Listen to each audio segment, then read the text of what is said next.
Good afternoon, dear colleagues. As the author of the book Mindset, the New Psychology of Success, Carol Dweck said in one of her talks, as kids, we were usually told things like, oh, well done, you finished it very quickly, or oh, you are gifted.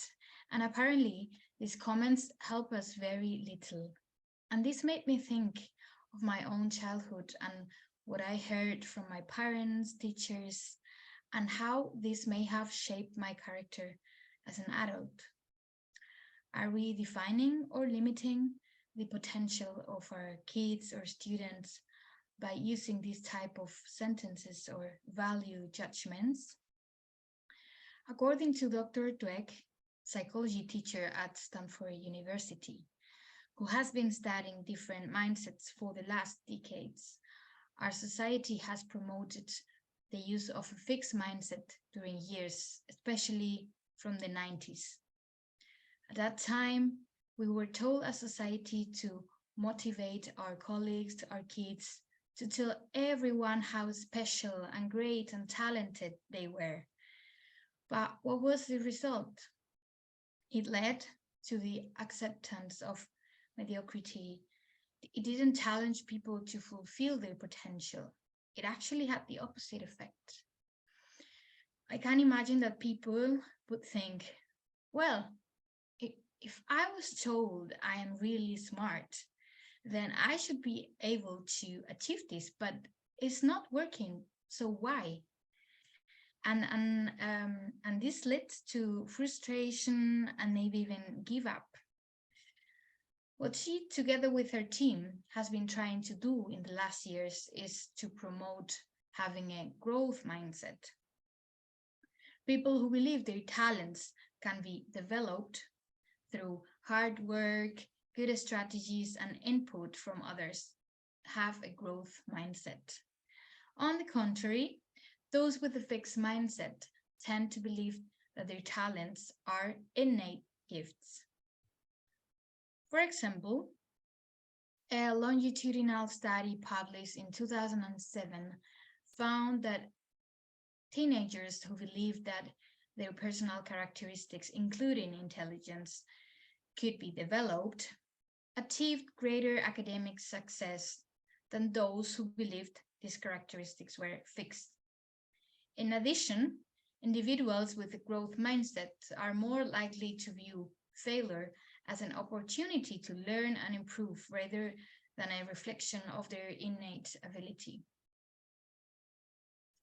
Dr. Dweck has also analyzed the impact of promoting a growth mindset within a company. Employees report feeling far more empowered and committed.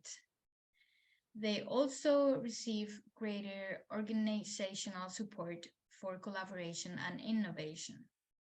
In contrast, people at primarily fixed mindset companies report more cheating and deception among employees, presumably to gain an advantage in the talent race.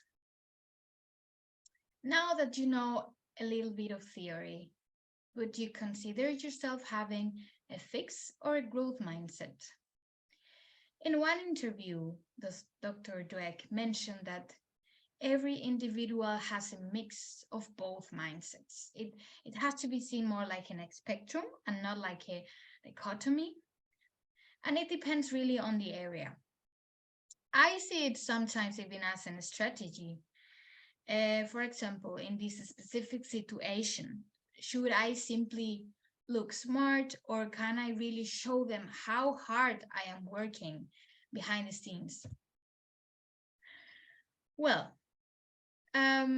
maybe it's not easy to move into a more growth mindset, but Dr. Dweck gives us some tips to do so. So one of them, and it's probably the most important one, is to analyze what triggers us into a fixed mindset. That is, for example, how we react to certain situations, like having a colleague at work that performs better than we do, even if we have been working at the company for 10 years.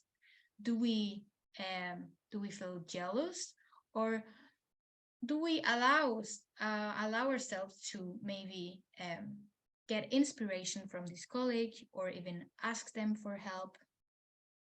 Or maybe how do we react when facing a new challenge, or when we receive criticism? Second tip is to focus on the process of learning rather than the outcome. Individuals with a growth mindset tend to value the learning process itself rather than just the end result. They see challenges and setbacks as opportunities to learn and grow, and they are more likely to focus on the effort and dedication required to achieve their goals. This approach can help individuals stay motivated and engaged, even when faced with obstacles or setbacks. And the last one that will help us, but also will help other people to get into this mindset, is providing feedback that emphasizes the effort and strategies that individuals use to achieve their goals, rather than their innate ability. So that's been all from my side today. I hope you found it interesting, and see you next Monday.